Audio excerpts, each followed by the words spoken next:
Hello dear students, welcome to another video of continuity and differentiability. So in this video we shall discuss the exponential functions and the logarithmic functions, and using them we shall try to find their derivatives. So the first we have exponential function.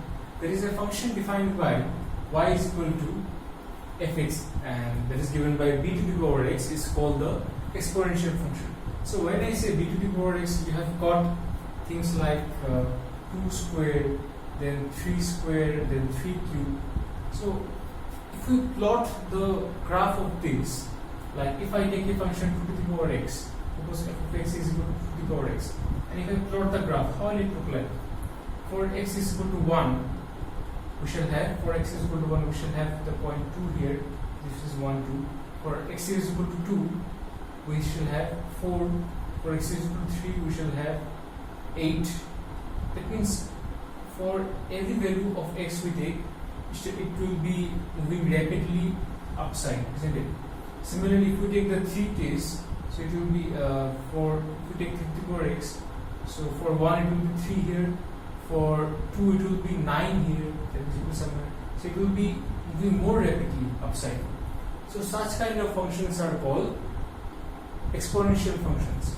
Now this b is called the base, fine. So if this b, if I write here 10, if the base is 10, then this is called common exponential function, and if the base is e, then it will be called natural exponential function, fine. So what is e? E is a series 1 plus 1 by factorial 1 plus 1 by factorial 2 plus 1 by factorial 3 and so on. It goes till infinity, and the value of e lies between 2 and 3. It's an irrational number.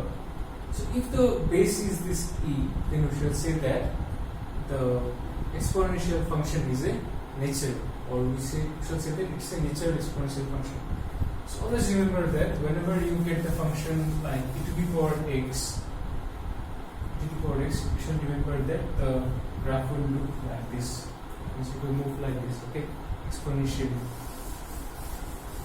Also, from the exponential function, if I write b to the power x is equal to a, if I write this like this and b is greater than 1, base must always be greater than 1, then x is said to be a logarithm of a.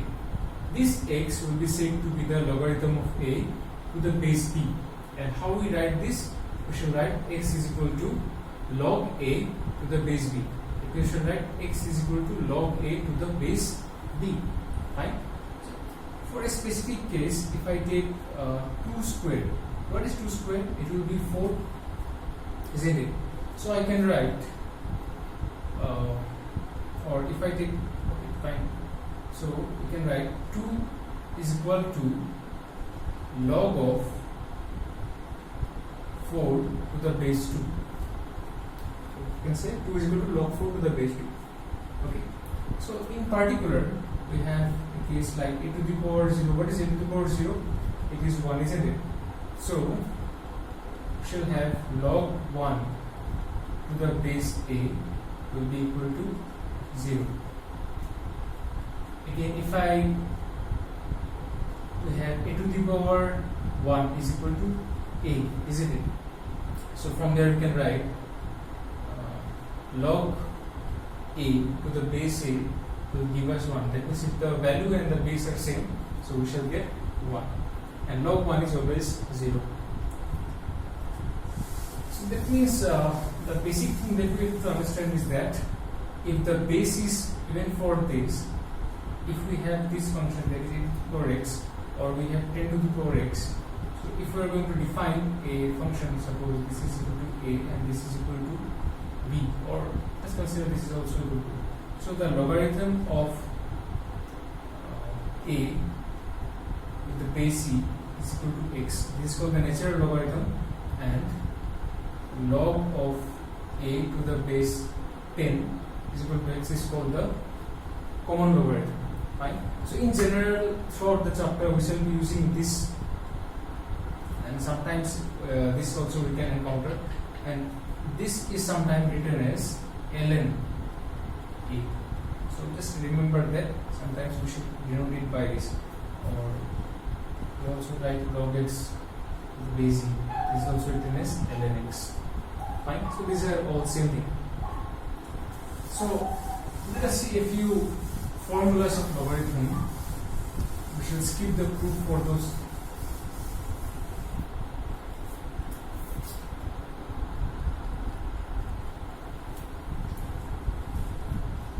So these are the few properties that the logarithmic function has. That is the product of, if we take the product of logarithm, or we take two numbers and take log on that, so that will give us log m plus log n. Then the quotient, that is log m by n, gives us log m minus log n, and log m to the power n with the base a, the exponent or the power will come here in this side, in the left side. And if we have a to the power log m to the base a, so we shall be remaining with only n, and log m to the base a can be written as log m to the base b by log a to the base b. So these are a few properties, and we shall be using them while solving our problems. So one more thing is that the derivative, if we have y is equal to e to the power x, then dy by dx will also be is equal to e to the power x. That is, after differentiation, the exponential function remains the same. And if we have y is equal to log x, then dy by dx will be equal to 1 by x. So these are the two formulas you need to keep in mind. We shall skip the proof for it. So now let us proceed to exercise 5.4. So we have exercise 5.4, and from there let us see question number 1. So it is given e to the power x by sin x. So we need to differentiate it. So let us consider that y is equal to e to the power x by sin x. Now differentiating both sides, or differentiating y with respect to x, what we have, dy by dx, and that will be equal to, okay, so what is our y?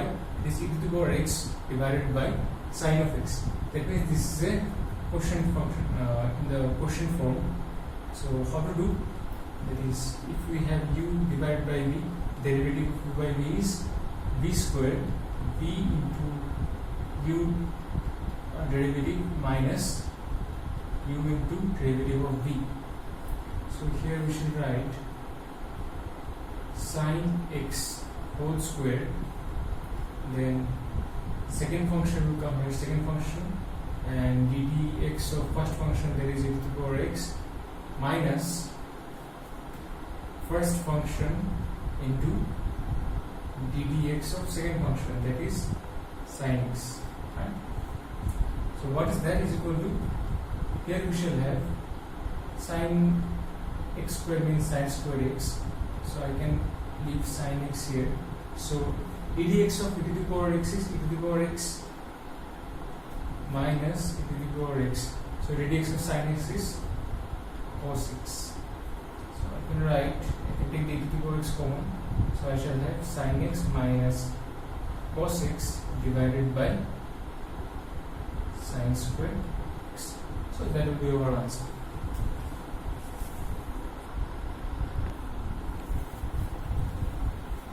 Next, let us see question number 5. Here the function given is log of cos e to the power x. So let us consider y is equal to log cos e to the power x. Differentiating y with respect to x, we get, so we should get dy by dx, and in this part consider this cos e to the power x as x. Remember the chain rule. If I consider this as x, so we shall have log x. And what is the derivative of log x? That is equal to 1 by x, isn't it? So in this case, I should write 1 by cos e to the power x. but this cos e to the power x is not the x, isn't it? So therefore I shall write ddx of cos e to the power x, that will be equal to 1 by cos e to the power x, and consider the e to the power x now as x. So what is ddx of cos x? It will be minus sin e to the power x, that is minus sin x. Now this e to the power x is again, it is not the x, so I need to differentiate e to the power x again. So this will be equal to minus sin e to the power x by cos e to the power x, and this will be e to the power x. So we can leave it up to this, or we can put them also. So that is our answer. Fine. That means in this exercise, especially we have highlighted that ddx of e to the power x is e to the power x, and ddx of log x is 1 by x. Fine. So let's see question number 10. These problems are very easy. So in question number 10, they have given, let us consider y is equal to cos log x plus e to the power x, right, when x is greater than 0.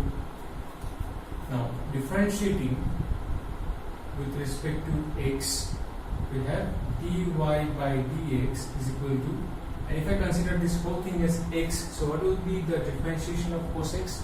It is minus sine of log x plus e to the power x. But this is not our x, isn't it? So we need to differentiate it again. It is ddx of log x plus e to the power x. That will be equal to minus sine log x plus e to the power x. So now this is in the addition form. So log a plus b is equal to log a plus log b. We can do it directly. So ddx of log x is 1 by x, and ddx of e to the power x is e to the power x. So let us keep it up to this. That will be our answer. Or you can solve it, can simplify a bit, or even this is correct. So that will be the end of our exercise 5.4, and in the next video we shall do logarithmic differentiation. So till then, stay home and stay safe. Thank you.